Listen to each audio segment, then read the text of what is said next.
So he gave this earth its ecosystems. So he gave this earth a sky, acting as it were a canopy to protect it from stars and missiles from falling inside to kill it and destroy it. And so he gave this earth a carpet with mountains and streams, and placed upon that earth mountains to give it the balance it needs. And he gave that earth all kinds of vegetation. And he gave that earth the majority of its surface water so that it had life to generate other forms of life. And inside those oceans, he placed countless forms of life that we have yet to discover. And he placed inside those mountains gold, ore, diamonds, all kinds of things from which we gain our benefit from. And he placed inside the atmosphere itself what we need just to breathe and live. And from the dirt of the earth, he created the human beings after he created all the other forms of life. This is the decree that has been made in the Quran that was revealed 1424 years ago. This is not Walt Disney.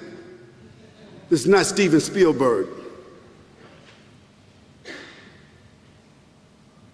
This is the voice of the creator of the heavens and the earth giving you and I some details. And he revealed this to his servant, his illiterate servant, born in the desert 1424 years ago. And then he says that he created us from dust, dirt, a substance from the earth, mixed with water.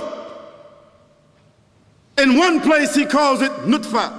Nutfa means sperm. In another place he calls it turab. It means dust. In another place he calls it salsalin. It means a mixture of sounding clay. All of these themselves are descriptions of the origin of the human being and his nature. Then in the same verses, what does he say? He says, first, we created you from sperm, and after sperm, made you into a clot of blood clinging to the womb. Now think about that. When was it discovered from a scientific point of view, from an academic point of view? When was it discovered? When was that discovered? That the sperm, when it impregnated the egg, became a fetus, and then became a clot of blood, and that clot of blood clung to the womb of the mother so that it could get the nutrition and become a host. So the mother would become a host, and she would begin to feed it without even her own volition. Then he says, from that clot of blood, it began to hang.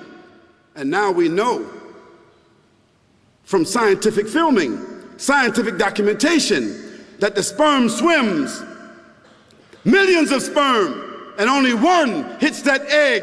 Then that egg settles in the womb. When it settles in the womb, it germinates. When it germinates and breaks open, it becomes a clot of blood. And then it clings to the womb. Then after that, it starts to hang from the womb. And that hanging part is the umbilical cord. The Quran said that.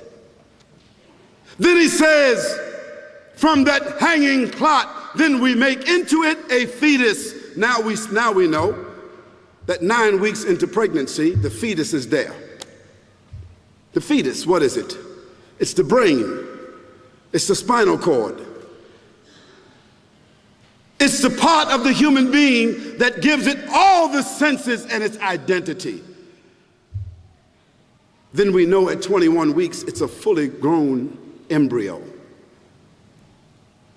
With the heart pumping, with the lungs breathing, with the eyes fully formed, with the hands and the fingers and the toes and the kidneys functioning, fully formed at 12 weeks,